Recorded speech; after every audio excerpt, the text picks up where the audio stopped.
सुधांशु त्रिवेदी जी जुड़ गए हमारे साथ, राज्यसभा सांसद बीजेपी के। सुधांशु जी स्वागत, बहुत बधाई।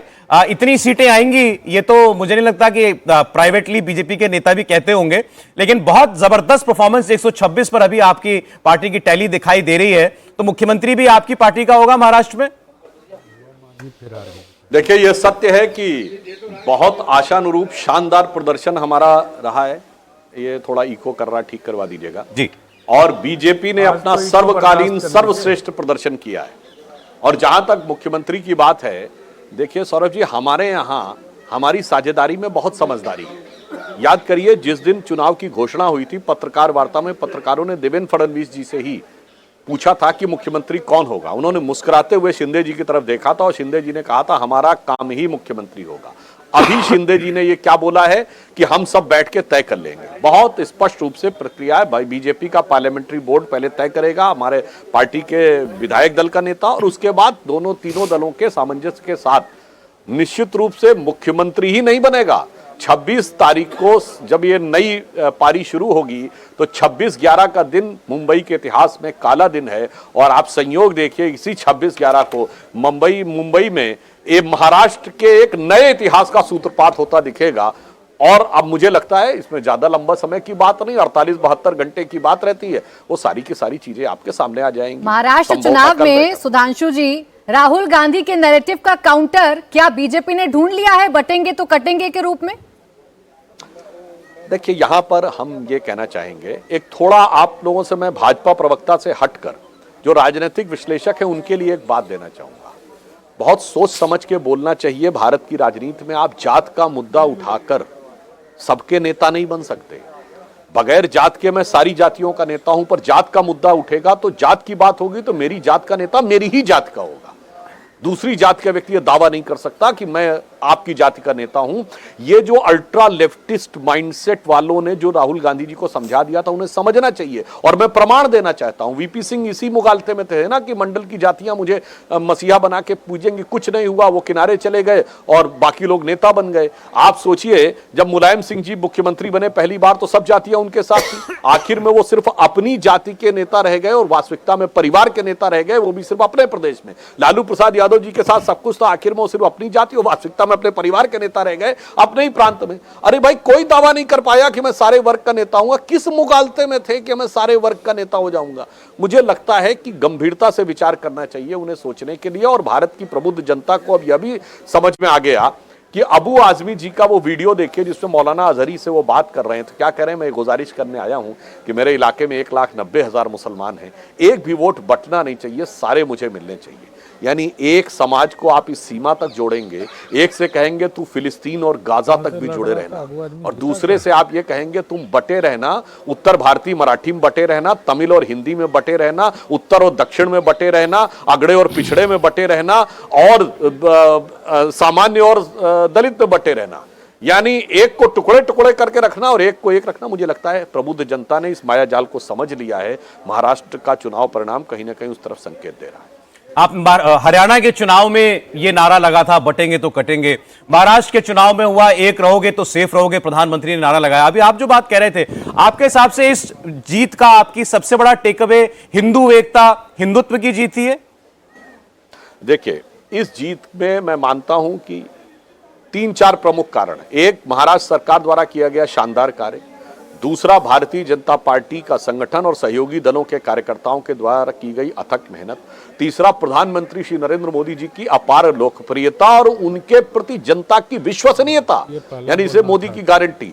और चौथा विषय जो आप कह रहे हैं, एकता और आत्मगौरव का बोध, ये भी लोगों को भली भांति समझ में आया। अब मैं, चुनाव समाप्त हो गए तो मैं एक फैक्ट कह देना चाहता हूं। सिंधुदुर्ग में छत्रपति शिवाजी महाराज की प्रतिमा गिर गई थी। उसके लिए हमारे मुख्यमंत्री और प्रधानमंत्री दोनों ने न सिर्फ खेद व्यक्त किया था बल्कि क्षमा भी मांगी थी। परंतु आप सोचिए कितना बड़ा काम मोदी जी ने किया था। सिंधुदुर्ग वो छत्रपति शिवाजी महाराज की नेवी का सेंटर था। भारत के इतिहास में इंडियन नेवी ने अपनी पहली एनुअल नेवल एक्सरसाइज पहली बार सिंधुदुर्ग में की। और नेवी का जो ध्वज था उस पे एक कोने में जो यूनियन जैक लगा हुआ था अंग्रेजों के जमाने का, जो अटल जी की सरकार में हट गया था, दोबारा इन लोगों ने लागू कर दिया था, उसे हटा के पंचकोणीय शिवाजी महाराज की नौसेना की सील लगाई। ये था हमारा ईमानदारी से उनके प्रति शिवाजी के प्रति जो भाव था छत्रपति शिवाजी महाराज के लिए, और वो लोग अपना दिखावटी कर रहे थे, औरंगजेब का मरसिया पढ़ने वालों को राज्यसभा भेज रहे थे, फिर कह रहे थे शिवाजी की विरासत के हम उत्तराधिकारी हैं। तो मुझे लगता है देश की जनता को सारी बातें समझ में आती हैं, इसीलिए मैंने सिंधुदुर्ग का ही उल्लेख किया, उसमें हमने क्या किया था और उन्होंने क्या किया ये दिखाई पड़ता है। तो ये सारे काम सुधांशु जी, अभी भी देवेंद्र फडणवीस ने एक ट्वीट किया है जिसमें सीधे सीधे एक ही लाइन है, एक है तो सेफ है, मोदी है तो मुमकिन है। जाहिर तौर पे उनकी तरफ से ये बताया जा रहा है कि हाँ, ये जो विक्ट्री है वो किस नारे के आधार पर अगर देखना हो तो किस नारे को देखना चाहिए, एक है तो सेफ है, ये मान लिया जाना ये बात। देखिए देवेंद्र जी, हम लोग जो शपथ लेते हैं, अगर सांसद के रूप में शपथ लेते हैं तो उसमें एक लाइन क्या होती है, आपने सुना होगा, देश की एकता और अखंडता को अक्षुण्ण रखूंगा। जब एक रहेंगे तभी तो अखंड रहेंगे, जब बटे थे तो खंड खंड हुए थे। तो माननीय प्रधानमंत्री जी ने कहा अगर एक है तो सेफ है, तो इसमें तो कहीं किसी प्रकार का किंतु परंतु ही नहीं है। तो देश की जनता को विधिवत समझ में आया। और महाराष्ट्र के लिए मैं कहना चाहता हूं, जब एक नहीं थे बटे हुए थे तो 26/11 का हमला भी हो रहा था, उस जमाने में पुणे में भी अटैक होता था, टेररिस्ट अटैक, नागपुर में भी होता था, थाने में भी होता था, और मुंबई की लोकल ट्रेन में भी होता था, और कोई भी आके मारकर चला जाता था। और 26/11 के 8-9 महीने बाद शर्मल शेख में हम ज्वाइंट डिक्लेरेशन साइन करते हुए कहते थे कि नहीं, शांति वार्ता प्रभावित नहीं होगी आतंकवाद के द्वारा। और जब से एक हुए हैं तब से शांति वार्ता ही नहीं होगी जब तक आतंकवाद नहीं खत्म होगा। और उरी सर्जिकल स्ट्राइक भी होती है, बालाकोट भी होता है, और वो सारे के सारे लोग अब कहते हैं नहीं साहब ठीक है। इसलिए मैं कहना चाहता हूं, एक है सेफ है दिखाई पड़ा है, और जब बटे थे कटे थे वो दिखाई पड़ा है। इसलिए जो प्रधानमंत्री जी ने कहा था बांटने वाले महफिल सजाएंगे, मुझे लगता है उनकी महफिल का आगाज होने से पहले ही रुखसत होने की नौबत आ गई। सुधांशु जी, इसका परफेक्ट एग्जाम्पल क्या शिवसेना है? जैसे ही बटी वैसे ही उद्धव ठाकरे को सबसे ज्यादा झटका लगा और अपने न्यूनतम आंकड़े पर पहुंच गई है शिवसेना। देखिए, यहां पर हम ये कहना चाहेंगे, शिवसेना एक विचारधारा से प्रेरित होकर खड़ी हुई थी। श्रद्धेय बाला साहब ठाकरे जी का विचार याद करिए, उन्होंने कहा था जिस दिन कांग्रेस से हमें गठबंधन करना पड़ा अपनी दुकान बंद कर दूंगा। हिंदू हृदय सम्राट कहा जाता था। मुझे याद है 1995 के आसपास का किसी टीवी का इंटरव्यू मैंने देखा था, पत्रकार ने उनसे पूछा बाला साहब ठाकरे जी से कि आप पे आरोप है कि आप हिंदूवादी नेता हैं। बाला साहब ठाकरे जी ने कहा नहीं, आरोप गलत है। तो पत्रकार को लगा शायद ये सफाई देंगे। उन्होंने आगे क्या बोला, मैं हिंदूवादी नेता नहीं हूं, मैं कट्टर हिंदूवादी नेता हूं। उनसे ये पूछा गया, आप ही के इंडिया टीवी में रजत शर्मा जी के साथ उनके इंटरव्यू की क्लिप अवेलेबल है, जिसमें रजत जी ने पूछा कि लोग कहते हैं मुंबई के दंगों में आपका हाथ है, तो उन्होंने कहा हाथ नहीं पैर है, क्योंकि कुछ लोग पैर की भाषा समझते हैं। समझिए, जहां बाला साहब ठाकरे जी की पैर की धमक से जो इलाके सहम जाया करते थे, वहां जाकर आप याचक के रूप में खड़े थे कि मुझे वोट दे दो, दे दाता के नाम पे तुझको अल्लाह रखे। तो मुझे लगता है कि शायद इतना बड़ा वैचारिक परिवर्तन करने के बाद कोई कहे कि मैं उसी विरासत का प्रतिनिधि हूं। महाराष्ट्र की जनता ने इस बारे में अपना विवेकपूर्ण निर्णय दे दिया है। नहीं, लेकिन उन्हीं उद्धव ठाकरे की शिवसेना ने इन चुनाव के नतीजों को मानने से इनकार कर दिया। संजय राउत ने कहा चुनाव में आप लोगों ने गड़बड़ी की है। देखिए, यहां पर हम ये कहना चाहेंगे कि फिर वही कहानी है कि हरियाणा में चुनाव ठीक नहीं हुआ था और कश्मीर में सही हुआ था। आज कहेंगे झारखंड में ठीक हुआ और यहां पे नहीं हुआ। एक अंग्रेजी चैनल पे था मैं, सौरभ जी, तो ये कहा गया कि MVA and Shiv Sena has been routed.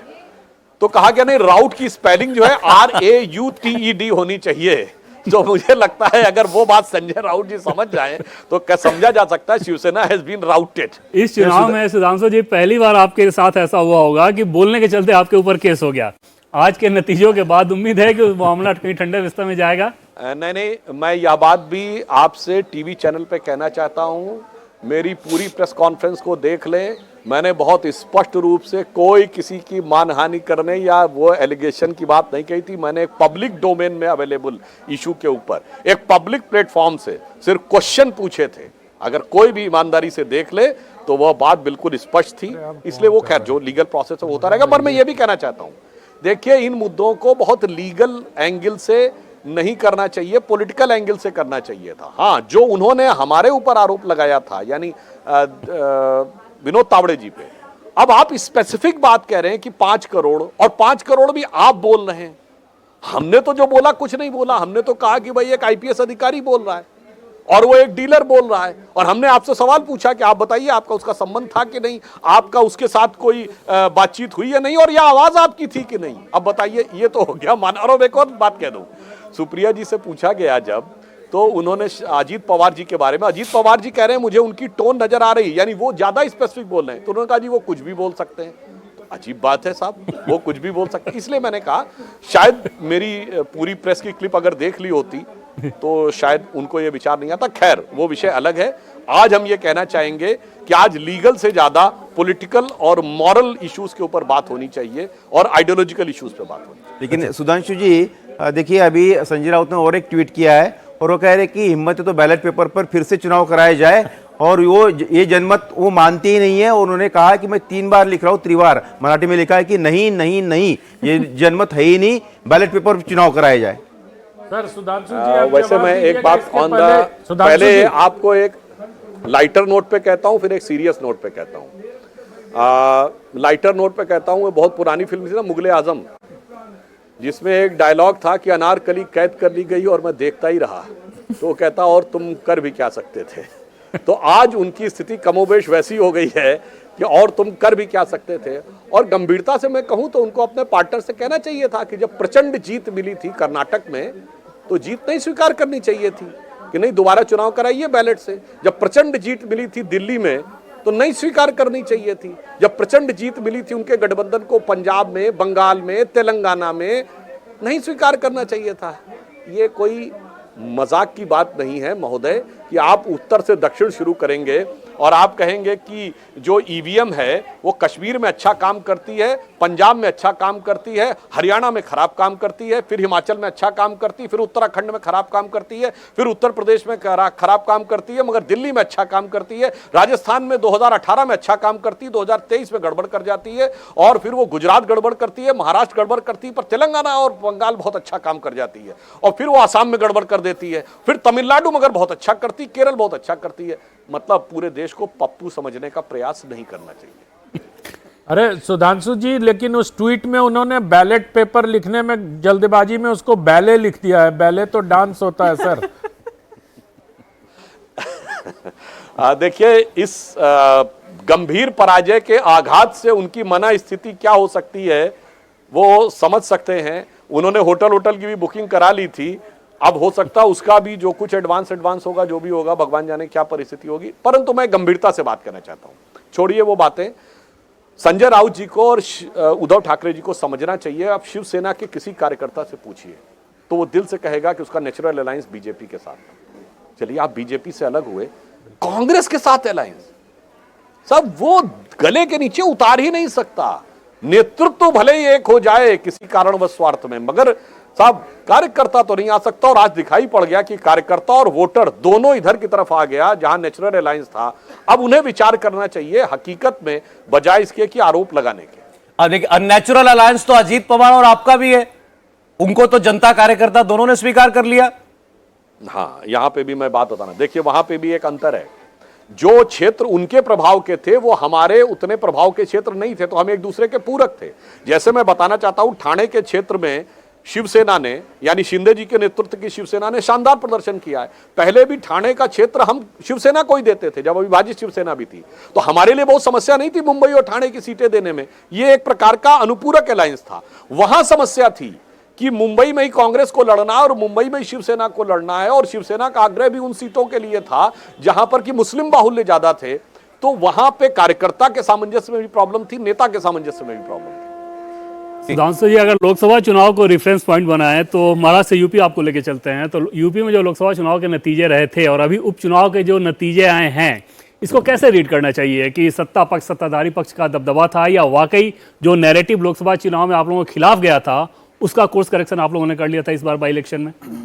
मुझे लगता है कि भ्रम की राजनीति एक बार हो पाती, इसे कहा जाता काठ की हांडी एक बार चढ़ती है, बार बार नहीं चढ़ती है, वैसा ही कुछ दिखाई पड़ा। और एक और मैं बात कहना चाहूंगा, लोकसभा में आपने कहा, तो ये मैं एक विश्लेषक के रूप में बोल रहा हूं, इसको प्रवक्ता के रूप में मत देखिएगा। उन्होंने शुरू किया था नैरेटिव कि साहब संविधान बदल देंगे, 400 की मेजॉरिटी आएगी, आरक्षण खत्म कर देंगे। हम जवाब दे रहे थे, यानी कुछ हद तक स्थिति हो गई कि इनिशिएटर वो थे और रिएक्टर हम थे। इस बार हमने कहा था कि एक है तो सेफ हैं, और बटेंगे तो कटेंगे, या बांटने वाले महफिल सजाएंगे, और वो तरह तरह से जवाब दे रहे थे। इसका मतलब इस बार विचार हमारा केंद्र में था, और उस केंद्र के विचार को जनता ने बड़ी सहजता के साथ स्वीकार किया। ये बटेंगे और कटेंगे का नारा सुधांशु जी कुंदरकी में भी चल गया। वहां सपा प्रत्याशी आरोप लगाते रह गए कि चुनाव को निरस्त कर दीजिए, और यहां आपके प्रत्याशी 55,000 65,000 से लीड ले रहे हैं। वैसे देखिए, मैं एक बात कहना चाहूंगा, हम लोग बचपन में, शायद आपने भी वो कहानी सुनी होगी कि एक बूढ़ा व्यक्ति था, जब वो डेथ बेड पे आ जाता है तो अपने सारे बच्चों को बुलाता है और सबको हाथ में एक एक छड़ी देता है, एक एक डंडी, सब तोड़ देते हैं, फिर उनको बांध देता है, फिर कहता अब तोड़ो, तो कोई नहीं तोड़ पाता, तो बताता है कि एक रहोगे तो सेफ रहोगे। ये हमने भी सुना था। अब आज उसके अगेंस्ट में करना चाहते हैं, तो मैं ये भी बताना चाहता हूं, इतिहास भी इस बात का गवाह है कि जब राजा अंभी और पोरस के बीच में बटे थे तो यूनानियों के हाथों कटे थे। जब पृथ्वीराज चौहान और जयचंद के बीच में बटे थे तो गौरी के हाथ में कटे थे। जब महाराणा प्रताप और मानसिंह के बीच में बटे थे तो अकबर के हाथों कटे थे। जब छत्रपति शिवाजी महाराज के साथ मिर्जा राजा जयसिंह अलग थे तो औरंगजेब के हाथों कटे थे। तो ये तो प्रूवन है। पहले क्या था, राज्यों के राजा होते थे और एक दूसरे से मिल जाते थे और कट जाते थे। आज जातियों के नेता खड़े हैं जो कह रहे हैं मेरे साथ रहो, और उस चक्कर में चाहे कोई समाज का क्या होगा वो जाने दीजिए। तो मुझे लगता है ऐतिहासिक देखें या वर्तमान देखें या शिक्षा देखें, सारी बातों में अब देश की जनता को ये बात समझ में आ रही है। ये सारी घटनाएं और सारी कहानियां तो झारखंड में लोग भी जानते होंगे, लेकिन बटेंगे तो कटेंगे वहां नहीं चला। आपने जो बात कही, यहां पर मैं पुनः कहना चाहूंगा, झारखंड में भी आप देखिए, भारतीय जनता पार्टी अपने गठबंधन में सबसे बड़ी पार्टी, हम गठबंधन को उठाने का काम कर रहे हैं। अगर आज भी आप देखेंगे तो कांग्रेस भाजपा से बहुत पीछे है जय। अभी अंतिम परिणाम आने दीजिए। यदि यही परिणाम भी आते हैं, यही परिणाम अंत में फाइनल होते हैं, तो मैं सिर्फ एक ही बात तो पूछना चाहूंगा उनसे कि ईवीएम सही काम कर रही है कि नहीं, या सिर्फ ईवीएम मुंबई में खराब काम की है, रांची में सही काम की है। सुधांशु जी, विजय त्रिवेदी बोल रहा हूँ। झारखंड पर अभी चर्चा हुई तो झारखंड से मैं आपसे समझना चाहता हूँ कि 2019 का चुनाव आपने झारखंड में आदिवासी और गैर आदिवासी के खिलाफ लड़ा और भारतीय जनता पार्टी को नुकसान उठाना पड़ा। अब 2024 में तो आपने झारखंड में आदिवासी गैर आदिवासी की बजाय झारखंड वर्सेस गैर झारखंड नेताओं का चुनाव लड़ा। सारा चुनाव हेमंत बिस्वा शर्मा जी ने लड़ा। तो ये झारखंड वर्सेस गैर झारखंड नेता का नुकसान उठाना पड़ा आपको? देखिए, यहां पर हम एक बात और कहना चाहेंगे। पहली बात, हम चुनाव परिणामों की समीक्षा करते हैं। झारखंड के चुनाव परिणाम आने के बाद उसकी पूर्ण समीक्षा होगी, तब यह निष्कर्ष निकाले जा सकेंगे कि क्या कारण रहे कि हमारे अनुकूल परिणाम नहीं आए। पर ये जो गैर वाली बात होती है ना विजय जी, यही एक समस्या है। बांटने का मामला सिर्फ जातियों का नहीं है। बांटने का मामला यह है कि एक राज्य और दूसरे राज्य के बीच में मतभेद पैदा करो। और यहां तक नहीं, कहने को तो क्या कहना चाहिए, अब तो महापुरुष भी बांट दिए गए हैं। जैसे अमुक महापुरुष अमुक राज्य का या अमुक जाति या अमुक समुदाय का ही हो गया, उसका ही प्रतीक हो गया। हम लोग बचपन में जब थे तो हमें नहीं लगता था कि जिन भी महापुरुषों में किसी का नाम नहीं रही, सब भारत के महापुरुष माने जाते थे। तो मुझे लगता है ये जो अंदर बाहर गैर और वो वाली बात की जाती है, इसका उद्देश्य ये ज्यादा होता है कि विविधता नहीं, विभाजकता पैदा की जा सके। एक छोटी सी चीज और समझना चाहता हूँ। 23 नवंबर 2019 को याद कीजिए आप। उस तड़के देवेंद्र फडणवीस साहब ने शपथ ली थी मुख्यमंत्री पद की। आज फिर 23 नवंबर है। क्या तो मैंने तो आपसे कहा कि अभी 26 नवंबर आ रहा है। 26 नवंबर को जो हुआ था, 26 नवंबर को इस्तीफा दिया था देवेंद्र फडणवीस जी ने सर। हाँ जी, आपने बिल्कुल सही कहा। उस समय जो भी परिस्थितियां रही थी, परंतु विजय जी मैं कहना चाहूंगा वो कहानी तो बहुत पुरानी हो गई। अब तो इतना बदलाव आ गया।